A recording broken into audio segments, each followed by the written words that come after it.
I'm privileged to be here, see all of you. I think about my grandfather all the time when I give a speech. He got up and gave a speech one time. I wasn't there, but I heard about it. He said, "You see that man over there at the table when everybody's having so much fun? He's not talking. He keeps going to the bathroom and walking around. That's the man who's suffering with the pain of an undelivered speech." So we have to concentrate. I'm glad to be up here and get it over with, but also be able to see all of you. Steve Cannon here deserves a special mention. I don't know whether he's going to have to leave. He's got young children, but he is the maestro of the putting contest. Steve, thank you so much.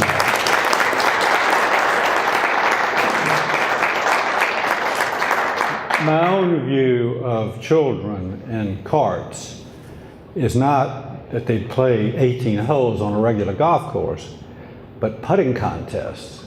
And I will offer anytime, and so will Steve, education on Bobby Jones's famous putts. All you have to do is look at it. Priscilla and I spent a lot of time putting those posters together. You start with a 100-footer and then do a 40-footer and then a 12-footer.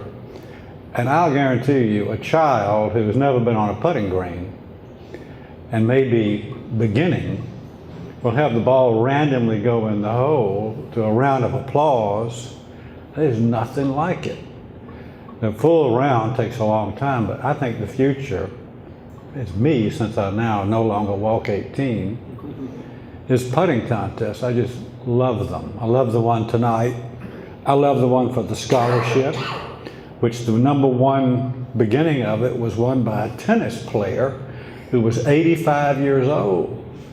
His good friend told me that it was the biggest moment of his life to be applauded by that crowd for thinking a putt. I gotta say a lot about CSF, and I want you, when you invite your friends to come back here next year, remember this weather. Remember how beautiful it is. East Lake is incomparable. But don't get tangled up trying to explain exactly what syringomyelia is and Chiari. Just say it's CSF. It's the disease that paralyzed Bobby Jones and eventually led to his death. There's no cure for it, as was told to him, but there is management of it. And many times the syrinx, the cavity, is under a little pressure from trauma, from a tumor, from infection left inside the spinal cord, and it can be relieved. I've had patients who've improved with which is really a very small surgery to put a tube in the syrinx and drain it out. It relieves the pressure. The research that CSF is doing is not primarily on the neuron and basic science research. I'm glad that you hit the ground running trying to answer clinical questions. And I think the registry is hugely important. It's very important for an unusual disease. So I applaud you there. And also the family that you bring here to work on this tournament, both of you. It was just one farrel after another out there. And I just loved it. I loved all of them and love you for coming back. It's a special thing when a New York foundation comes down to Atlanta, Georgia. We've always had Atlanta going up to New York, but to have them come down here for a special event like this is just something my grandfather would have loved. He was a very early member of East Lake. He taught my dad and his brothers to play golf out here before World War I, if you can believe it. He was the age of Bobby Jones's father. My dad was the age of Bobby Jones, but he was the kid brother. His older brothers were the ones that got to play with Bobby. Dad did not, but he talked about Bobby Jones, not as a golfer, but as a person who was modest in front of a microphone. They would stick a microphone in his face, hand it to him at the end of a national tournament. And in that day, he said, yeah, I was really pretty good. You see that putt I made, and so and so and so and so. And Bobby Jones, like in the US Open, he just said, I just want to say two things. One, I was very lucky to win this tournament. And two, to all of you who have been out here with us all week in this sweltering heat, I want you all to know how much we all appreciate it. You know how hard it was on you, he said, and we know how hard it was on us. So just thank you for being here, and that was it. He was grateful and modest. I have to say about CSF, as far as I'm concerned, the stroke of genius of CSF has to do with this children's golf cart. The fact that a foundation that does medical research would divert to collaborate with Georgia Tech and Easy Go here, I think is just wonderful. And it's going to be another reason why we here will understand you more as time goes on. I'm just really excited about that, and I hope they'll go on the green and we can talk about putting contests. I think kids will get a kick out of that if they could come here and watch this one. I want to thank Bob Jones IV, too. He's still here. Thank you, Bob, and Charles Harrison. Lives across the street, and he's been a mentor to me here at Eastlake, as has Tom Cousins, who's not here, but he made this all possible for us. Priscilla and I can tell you about what this club, and so can Charles, what this club was like. It was great. It was like falling in love with a very pretty girl who was on hard times. And then after we declared our love, she won the lottery. So here we are, in love not only with a beautiful golf course, but a world-class facility now. We're grateful to Tom for that. John Emley is another person I wanted to mention. John Emley is a hero of mine. He died suddenly a year ago. He supported this tournament and understood about it. His legacy is going to be the Friends of Bobby Jones. You all automatically are a member of this group. This is a group with really no membership dues, no meetings, no committees. And we'll have events here. We have one coming up every Bobby Jones's birthday. It's getting bigger. You can meet the scholars here. And we'll invite you all there. It's going to be March the 20th. Dorothy, Paul, you have to come. 20th, 1917. I want to tell you too about two things I've just learned about with Bobby Jones. One is a man named Frazier Durrett, who's still alive. He's in his 90s. He presented me with a paper. He was a partner of Bobby Jones's for many years. His paper is just called Bob Jones. In that, he tells the story, several stories. One I'll let you have. Two of them I'll probably tell you. The first one is about a dog, which Priscilla, I think, has actually seen a huge basset hound. Bob Jones called Frazier into his office and said, Frazier, would you like my basset hound? I know you've got two young children. And he was very complimentary. He says, of course, Bob, Mr. Jones, I would love to have the basset hound. He checked with Cree, his wife, and his two children, 3 and 4. They got the dog, and they found, to their amazement, first, the dog was Mac from Macmillan, which goes with the face, Harold Macmillan, Prime Minister of that era. The problem with that was Frazier's boy was named Mac, so they had to change that, so that was traumatic. And then, so they changed the dog's name to Judge, which worked, he got that done. But the other thing they discovered is that Mary Jones, Bob, and Bob were feeding the dog exclusively on ice cream. So the dog got huge and refused to eat anything else. So Frazier said when they first got it, watching the dog come, and was like a big bowling ball going across. She described the big bowling ball going across the carpet and knocking his children down like 10 pins. He also described the trip to New York, in which Arthur Howell told him, Frazier, you've got to go to New York tomorrow with me and Bob Jones to sell some, I think, bottling plants. Okay, I'll go. They got to New York. This was in the, I think, must have been early 60s, late 50s.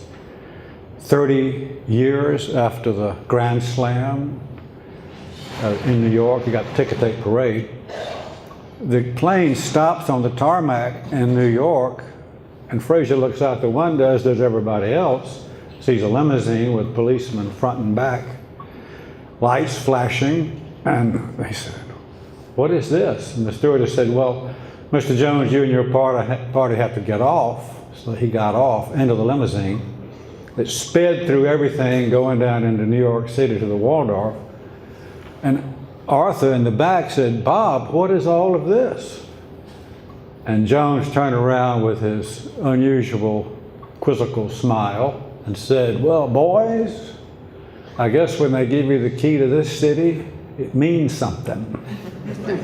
Apparently the mayor's office was alerted to the reservation at the Waldorf. Recently I've met men that Bob knows about who were college students recruited by the Jones family to take care of Bob Jones late in life. Each one of these men spent over 100 evenings with Bobby Jones. And what they have told me about what he told them is, first, how to give a speech, try to get up with just an index card, and I have a speech over there which is typed up, but I tried to follow Bobby Jones' advice. Listen more than talk. Many other rules of life. He told them about his World War II experience.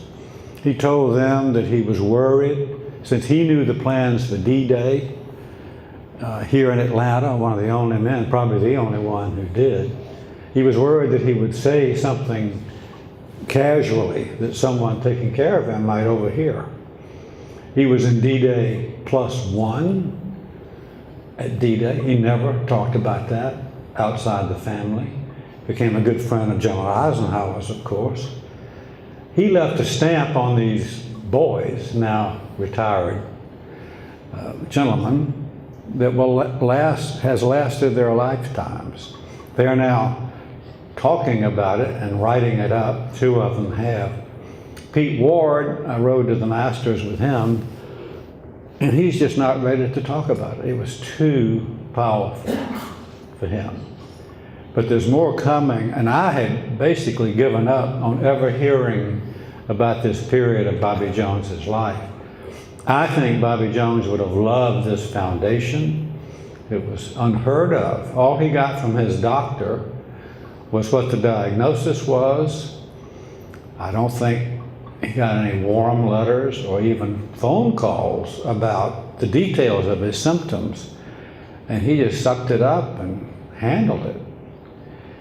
Patients today would make a fuss. He didn't. He was very gentlemanly about that. His doctor was a very rough-cut chairman of neurology. I've not met him, but I've heard about Houston Merritt.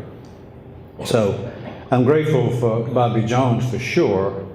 I'm grateful for John Emley. I'm going to end with just one John Emley story. I can't help but tell it to you in his memory. John told me when he was up for membership in Muirfield, they had this committee, a room like a table like that, but they all had red tuxedos on and very austere, and he walked into the room and they had this grim look on his face, on their face, and he said, the head man said, Mr. Emley, we found, I hate to tell you, but looking over your family tree, we found that in the 15th century in Scotland, one of them was a witch. I don't think we're going to be able to admit you to Muirfield.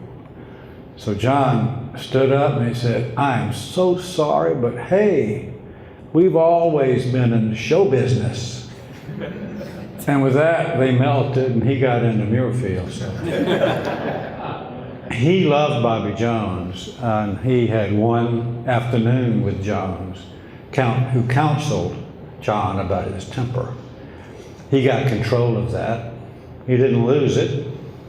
People who played with him and who were his law partners were a little afraid of that aspect, but he would be delighted with all of this. I think he would even like the putting contests, especially with these unusual putts that we play around with so much. But Steve, I'll say thanks to you again, and all of you again. Come back, bring your friends next year. This tournament getting better and better, more fun. East Lake's getting better and better. It's hard to believe. You have to come back for the FedEx Cup, and you have to come back anytime you can. Just call my number, and out we will come to East Lake and spend time with you here, where Priscilla and I love being. So, Priscilla, I'll tell one story on Priscilla. She says many wise things, and my interest in history, she said about 5 years ago, reading the paper together, she said, you know, I guess one thing you can say about history and studying history is it takes a long time to know what really happened. And that's the way I feel about Bobby Jones. And everything I learned just gets better and better. And that's true of Paul and Dorothy and all of you that I've met. So please come back. Thank you very much.